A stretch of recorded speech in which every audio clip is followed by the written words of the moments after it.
Hi comic book fans, welcome to another suddenlycomics.com video. So I've been working away from home. I've been away from home for about 10 days. That however does not stop me buying comics and in fact encourages me to buy comics because I've got a bit more spare cash for comics. So when I got back from work the other day, I had a nice number of parcels to open. I have already opened them, so you are not going to have to sit and watch me open parcels. So I'm going to split this video into two halves. The first half, which I'm going to show today, is older comics. So Old Tat. This is my Old Tat video from recent purchases, and the second video will of course be modern rubbish. So I thought I'd split it like that. Now I had some really fantastic buys at fantastic prices. In particular one, there was a Whatnot seller, I think he was called Sammy Smasher, who I'd seen a few times on Whatnot, but he is emigrating, or has emigrated, to Canada, and he did a sort of everything must go show, and then quite a bit of the stuff you're going to see here came from that, and stuff went for ridiculous prices, ridiculously low.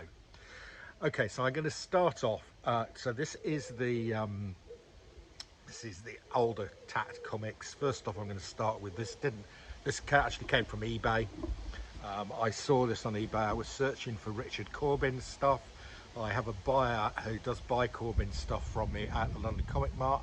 He turned up at the last London Comic Mart and bought the Corbin stuff that I brought for him. So I'm always on the lookout for Corbin, and I saw this fantastic book here. This is called Neverwhere, an illustrated epic adventure of fantasy and magic. I think this is from 1970s. It's from Ariel Books. It's not in the best of conditions, but it is beautiful, and it's got a forward 1978. It's got a forward by Fritz Lieber. Great big illustrated comic. Well, it's more than a comic, it's a trade paperback. And we've got, at the start of it, we have got a whole article about the art of Richard Corbin. It is sumptuous. The colours are really great. I can't show you some of the images because they're a bit naughty. I can show you that one. I can't show you the one on the other page. Yeah, absolutely fantastic stuff. And any Richard Corbin fans out there, I have read this previously. I recognise this. It's a classic story by Richard Corbin. So there you go. That was my first purchase. I got that off eBay. It was put up. It was on an auction with a minimum price. I was watching it. Nobody else bid. I bid the minimum price, and I got it for the minimum price. Great stuff. Right, right. From the guy from Smasher Sam, or whatever his name is, he had a little bundle of comics in Buy It Now, and they were the Marvel Chiller pocket books. I think there are 5 or 6 of them, and I think he had it in the Buy It Now section for a tenner for all of these little Marvel pocket chillers. These are Marvel UK production from, I think, about 1980. Really good reprinting the a number of the Marvel horror stuff, Man-Thing, Doctor Strange, Dracula, quite a lot of Dracula, and they're in really good condition. These, they're bagged and boarded, really nice condition. These do sell for £7 or £8 each, so getting 5 or 6 of these for a tenner was great. I've already got a couple of these. I think I've got number 1 actually. I have got the Marvel Chillers number 1. So those will go with that. I'm probably now going to have to complete that collection. Right, so one of the things about Whatnot is very few people on Whatnot know anything about any comic from pre-2000.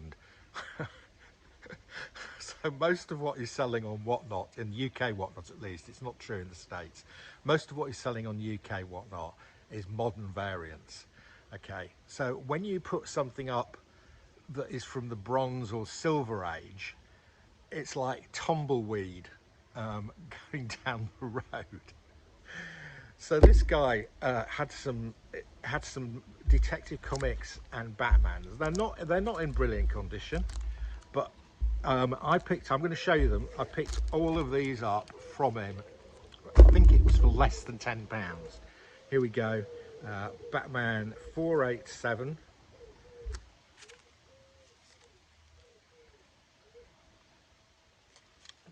Detective, that's Detective 487. Detective Comics 579. Both of those in pretty good nick. Detective Comics 336. I've already got this one. You know, and it's not in, the spine's not in good nick, but you know, effectively for about £2, amazing. Detective Comics 350, again, not in fantastic condition, but for a couple of quid. Nobody else bid for these. Not interested. Batman Detective Comics 397, again, not in fantastic condition, but I'm not going to turn away some of these for £2. And finally, I do have this, and I have it in much better condition, so this will be a dupe for me to sell on. Yeah. Okay, what else did we pick up? Again, from the same seller, he had one Weird War Tales, number 174. I think this went for £1. I haven't got it. That'll go into my Weird War Tale collection because I'm collecting Bronze Age horror. Right, next up, a couple of comics here. These did not come from Sammy Smasher. We're going to go into a set of comics that came from Comics and Stuff. I've talked about Comics and Stuff before. He sells different unusual stuff at really low prices. He had this up, and let me show you why this is of interest. This is Cadillacs and Dinosaurs from Topps Comics. I've got a lot of these Topps Comics ones. I hadn't got this one, and the reason I bought it is because of this fantastic Mobius poster. This has got a Mobius poster in the middle of it.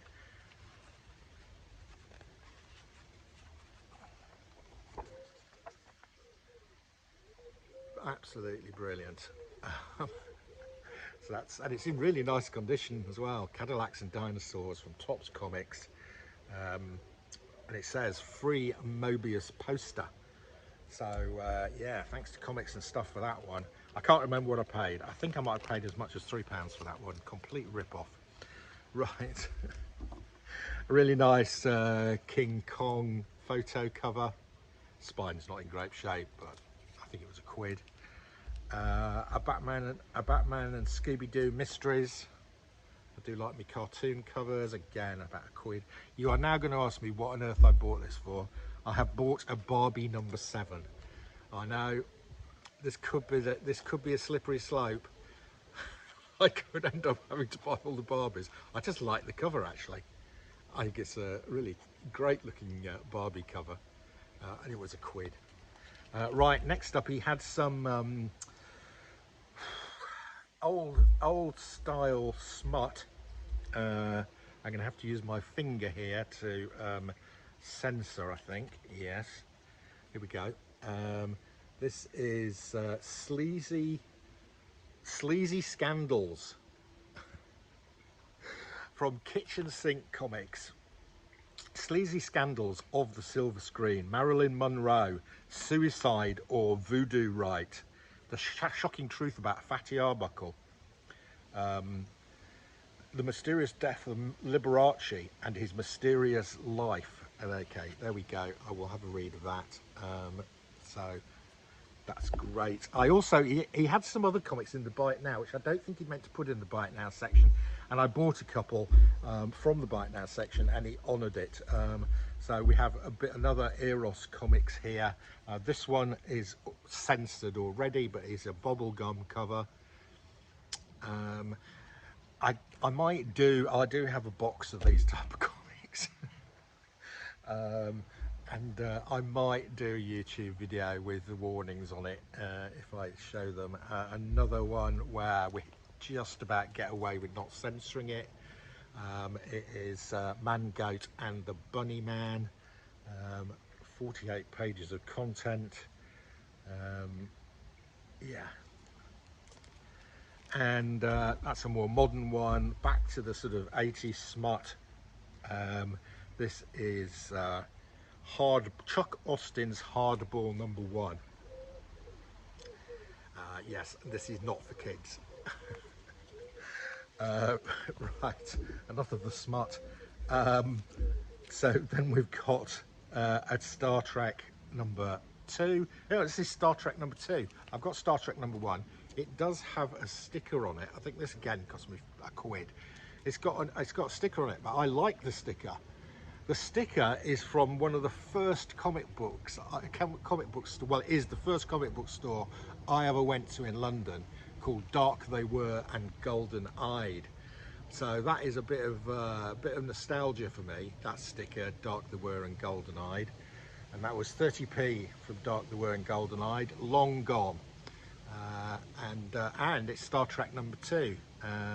This is the second ever Marvel Star Trek comic.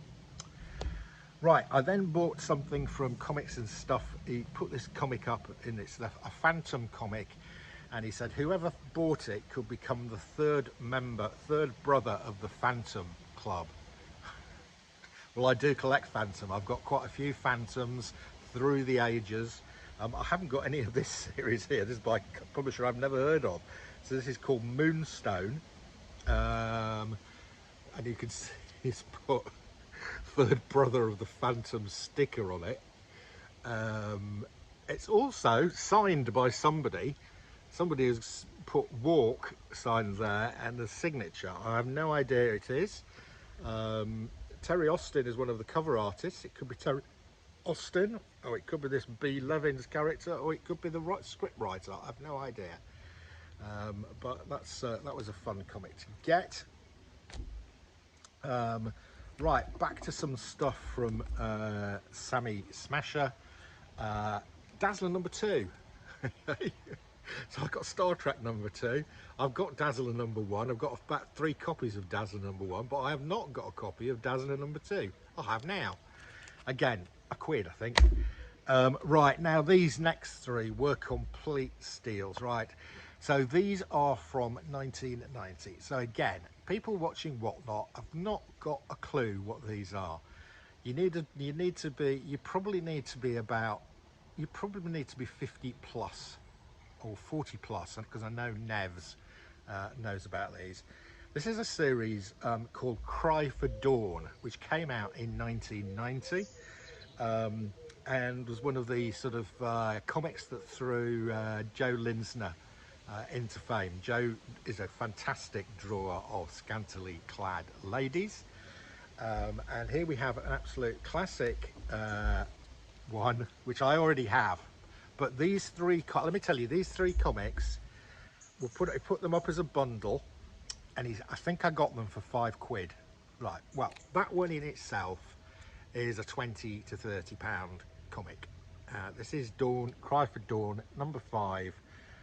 Does sex sell? Buy this and find out. There is a variant. There's a second print to this that is even rarer, that I was looking for ages. I found one at the London Comic Market a couple of times ago, and my mate Nevs came up and bought it off me while I was not really noticing what he was doing for what I paid for it. So I did have the second print of that. I don't have it anymore. Right, this one is Cry for Dawn issue 1 second print. There you go. That is a 20 to 30 pound comic. Okay, so this is not looking bad for a £5 buy, is it? But the cracker here is this. This is Cry for Dawn #1 third printing. Okay, look at this cover by Joe Leisner. This is extremely rare.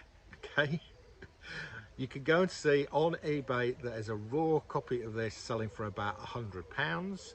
There is a CGC copy, I don't think it's a 9.8, I think it's a 9.6, going for 170 quid.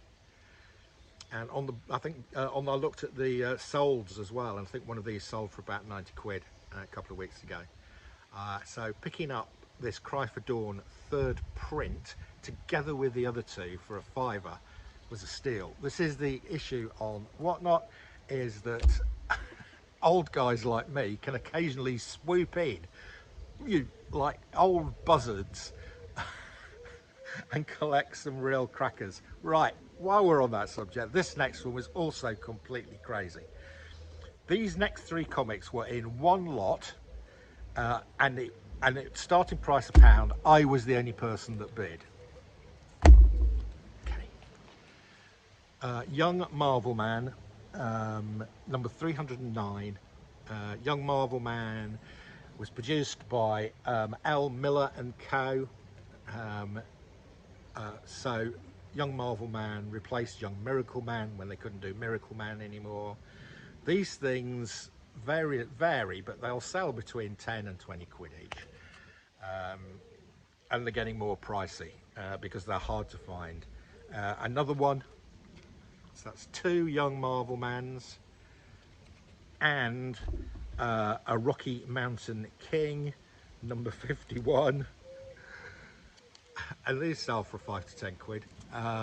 These L. Miller and Son books are getting pricey because they are very rare. Okay, so those 3, that is crazy.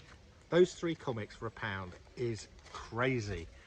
But nobody else out there nobody knew what they were. Never heard of them. Right, the other thing I got from this guy in his sell-up style is I am trying to put together a full collection of Atlas comics. Yes, Atlas comics. Very short run print. It ran for just over a year, and sometime in the 1970s. Go and watch I'm going to put a link below to my video on Atlas comics. I'll tell you all about it. And I'm trying to put together a full collection. Well, this guy had a whole bundle of Atlas comics, some of which I'd already got, so I'm not going to show you those. I'm going to show you the ones that I hadn't got, that I'm going to be adding to my Atlas collection, which is I'm about 80 and 90% of the way there, guys. We have got a Morlock #1. That is quite a pricey comic. I mean, I paid about £1 or £2 each for these. And this one is in really nice condition. Milgram and Giordano cover, really nice. And I hadn't got Morlock #1, Morlock 2001 #1. Next up, this is a very rare comic. Okay, so none of the comics in the Atlas range ever got beyond issue 4, and the rarer ones are issues 3 and 4 generally, because they were in trouble, they were running out of money, it wasn't working. So I imagine they reduced the print run. So it's the ones at the ends of the runs, when I say the ends of the runs, number 3 or 4, are actually much harder to find. So this one, which is basically Phoenix #4, it then says The Protector. I haven't got this one, and I think this is pretty rare. And in fact, this guy, The Protector, this is his first appearance. I think it's his first and last appearance. So there you go, the first and last appearance of The Protector in Phoenix issue 4 from Atlas Comics. Next up, and this is one of the worst comic covers of all time, is on a comic called Tiger Man. The issue 2 is slightly better than issue 1. I hadn't got issue 2, I now have, and I wouldn't pay more than £1 for that. And this is also a pretty good one to pick up. Again, I hadn't got it, and this is quite rare. I think this is one of one. I think this only ran for one issue, and this is Hands of the Dragon, issue 1. So this was Atlas's attempt at a kung fu comic. Right, there you go. I hope you found that interesting. So that was the Old Tat that has come in the post to me while I've been working away from home. That is your lot. See ya again soon.